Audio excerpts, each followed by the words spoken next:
Raised in a hideaway in the Chicago suburb of Skokie, Illinois, confiscated pinball machines finally take the raps.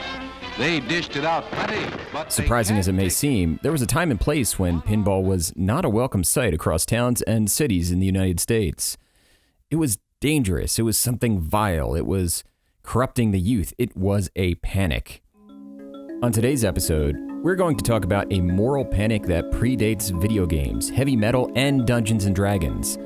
Today, we take a look at when pinball was banned for 30 years in the Big Apple. Welcome to Arcadology, Pinball Panic.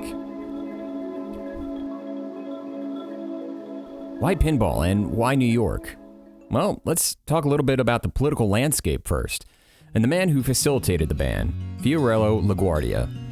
There's a difference, in my opinion, I think most people would agree, between a politician and a public servant. And I think someone like LaGuardia, and even the Roosevelts, both of them, were public servants before they were politicians. Joe Greaney is a professor of history at Lynn University. 99th mayor of New York. He was born in New York City. His father was Italian. His mother was Jewish. From that, he had picked up fluency in Italian from his father and Yiddish from his mother, along with Croatian. So he was a linguist too. When he was a young kid, he had to move to Arizona, where his father was a band leader at a Fort Whipple, which is in Prescott, Arizona. So he got a lot of his education there. Worked at the United States State Department in a number of different posts, where he served at the consulate in places like Budapest, which was part of the Austrian-Hungarian Empire at the time, Twist, where his mother was actually from. Then later on, he was elected to the United States Congress in 1916. So he got inaugurated or sworn in as a Congress member in March of 1917. But the month later, the United States entered World War I and served as a major, eventually as a major. After the war, served in Congress for about 8 years, and then decided the next year to run for mayor of New York, which he won. So progressive Republicans, sort of like in the Theodore Roosevelt tradition. And the number one thing progressives wanted to do was they wanted to reform city government, especially machine politics. Also, progressives felt an important part of society at the time, because of a large number of immigrants coming to the United States at that time, the importance of assimilation. And how do you assimilate people into American culture? Education. So that's why people like LaGuardia, Theodore Roosevelt, later on Franklin Roosevelt, really pushed for education, especially at younger ages. LaGuardia was elected mayor in the midst of the Great Depression, which hit New York especially hard. So you probably had everything that went along with that, things that you've seen, like soup kitchens and bread lines and all kinds of things like this, and literally millions of people out of work. All the problems the United States had during the Great Depression were magnified in New York. Pinball, burlesque, vaudeville, these are all pastimes that the people of New York used to distract from the Great Depression. Bagatelle was a precursor to pinball that dated back centuries. By the early 1900s, the game looked very similar to pinball, to the point that in some news articles, the terms pinball and bagatelle were used interchangeably. Concerns over bagatelle, pinball, and their relationship to gambling predate LaGuardia. For example, in 1933, a Harlem man named Benjamin Chester was arrested for gambling on bagatelle. However, he was able to escape punishment in a demonstration in front of the court to show that bagatelle was a game of skill, not chance. An officer of the court set a high score, and Chester beat the score.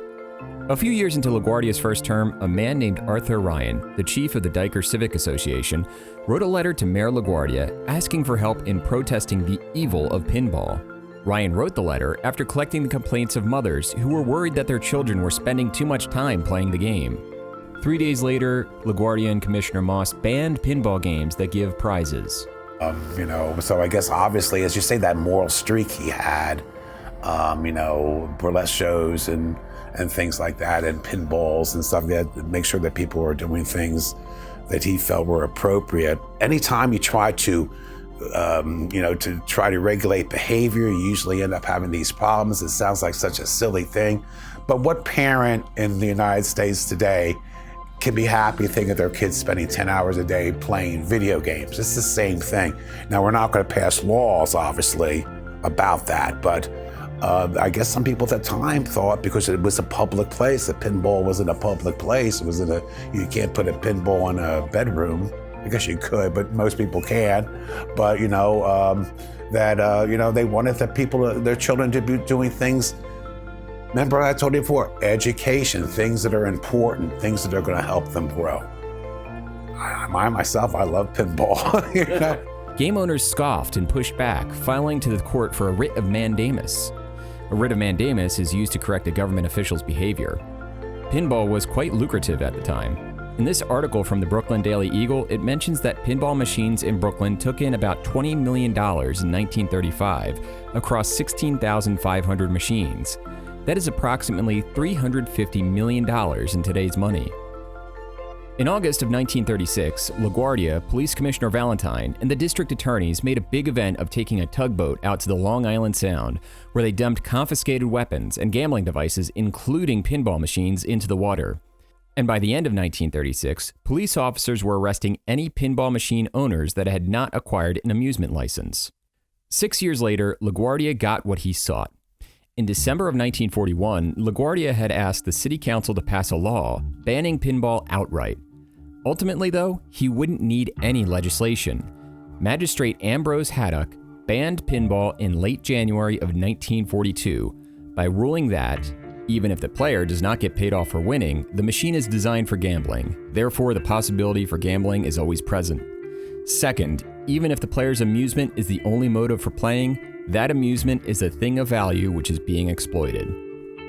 In short, amusement was enough of a prize for all pinball to be considered gambling. At noon, under orders of Mayor LaGuardia, on the day the ruling was made, plainclothes police officers drove around the Bronx in trucks grabbing every pinball machine they could find and issuing summonses to the owners.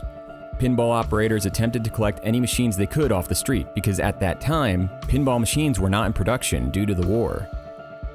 About 647 candy and cigar stores were raided in Brooklyn as well, and within a week, $3,000 was collected from the pinball machines and added into the police pension fund. That's the equivalent of $50,000 in today's money. Within 2 weeks, nearly 3,200 pinball machines had been confiscated. Approximately 1 ton of them had been scrapped, and court summonses had been issued to 1,624 store owners.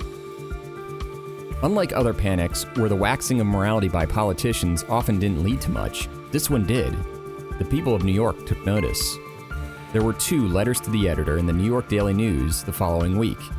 The first was written by a man named Victor Eschreff, who sarcastically congratulated the police in their efforts and mentioned they should now round up all the outlaws who toss coins or play gin rummy.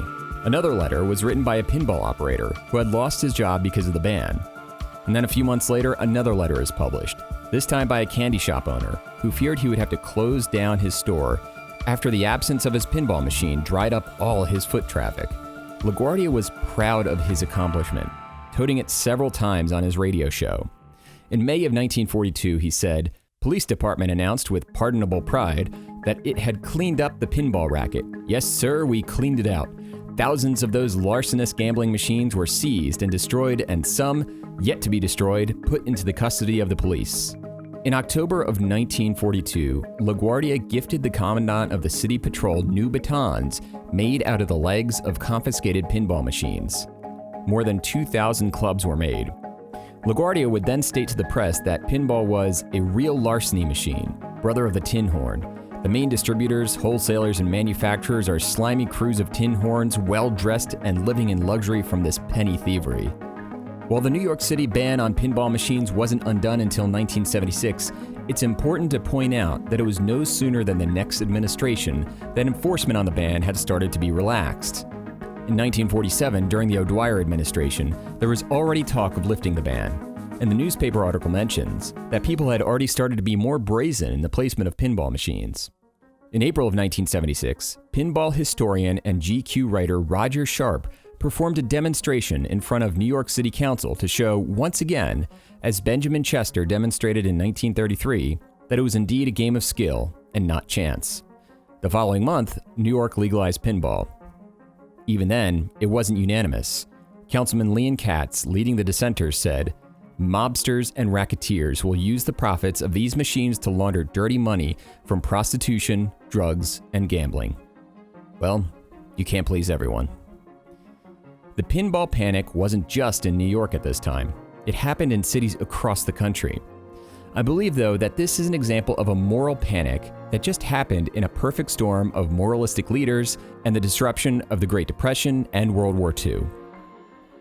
The following year, in 1977, nearly 10,000 new machines could be found around the city, and to this day, most of the arcades that are still around feel incomplete without a pinball machine. Anyway, that's all from me today. If you want to support my channel, consider becoming a patron through Patreon. Members get access to the channel Discord and early access to new content. I hope you learned something new today. My name is Kevin. Take care, everyone.